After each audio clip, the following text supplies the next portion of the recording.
ప్రతి ఇంటికి నుయ్యి కామన్ గా ఉంటుందా? ప్రతి ఇంటికి నొయ్యి ఉంటుంది. మీకు మోటార్లు ఏమి ఉండవు కాబట్టి అందరూ వచ్చి ఈ నీళ్లు కూడా ఒకసారి చూడండి. యాక్చువల్ గా ఓకే ఇప్పుడు ఇంత హైట్ ఉన్నాయి కదా, హైట్ ఎలా వచ్చే వాటర్? నీళ్ళు ఇక్కడ ఇంతే హైట్ ఉంటాయండి. ఓకే చెప్పాలంటే కూర్మగ్రామం ఇంత లోపలికి ఎందుకు పెట్టారండి, కష్టం అవుతుంది లోపల రావడానికి అని చాలా మంది అడుగుతారు, కానీ ఈ నీళ్ళ గురించి వచ్చామండి. ఓకే ఇంత పైకి తెలియండి, ఆల్మోస్ట్ ఒక 10 feet కూడా ఉండదు అది. అంతేనండి, 6 feet 6 feet కూడా ఉండదు. ఇంకా వర్షాకాలం ఇంకా కొంచెం వర్షాలు ఎక్కువ అయితే కరెక్ట్ గా ఈ భూమికి సమాంతరంగా నీళ్ళు వచ్చేస్తాయండి.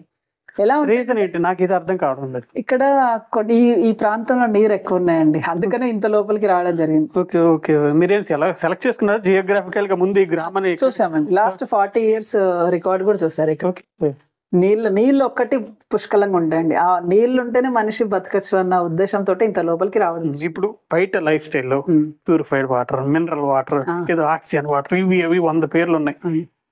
ఈ వాటర్ లో ఏమైనా పొల్యూట్ అయ్యి ఉంటుందా? మీరు ఇవే తాగుతారా? డైరెక్ట్ తాగుతామండి. డైరెక్ట్ గా ఈ వాటర్ ఎంత క్లీన్ గా ఉంటాయంటే తీయగా ఉంటాయండి. ఎవరైనా ఈవెన్ విజిటర్స్ వస్తారు కదా, వాళ్ళు తాగి కూడా చెప్తారు అసలు ఇంత తీయగా ఎట్లా ఉన్నాయి ఇవి అని అంటారు. ఇది మన ట్యాంక్ అని అడుగుతారు, అంటే మీరు నిల్వ చేస్తున్నారా? కాదు, కింద నుంచి ఊరుతుంటాయి అనమాట, క్లీన్ గా స్వీట్ గా ఉంటాయండి. ఇవి చాలా బాగుంటాయి.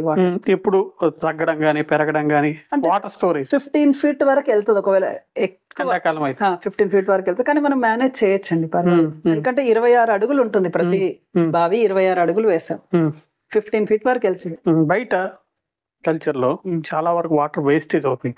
మీరు ఎలా వాటర్ మేనేజ్మెంట్ చేసుకుంటారు? అంటే మేము ఇప్పుడు బయట ఎందుకంటే ట్యాప్స్ ఉంటాయి కదా, ట్యాప్స్ వల్ల ఎక్కువ వేస్టేజ్ అవుతుంది, షవర్స్ వల్ల. కానీ ఇక్కడ ప్రతిదీ తోడాలి కదా, మేము మా ఎనర్జీ పెట్టాలి కాబట్టి చూసుకొని వాడుకుంటాం.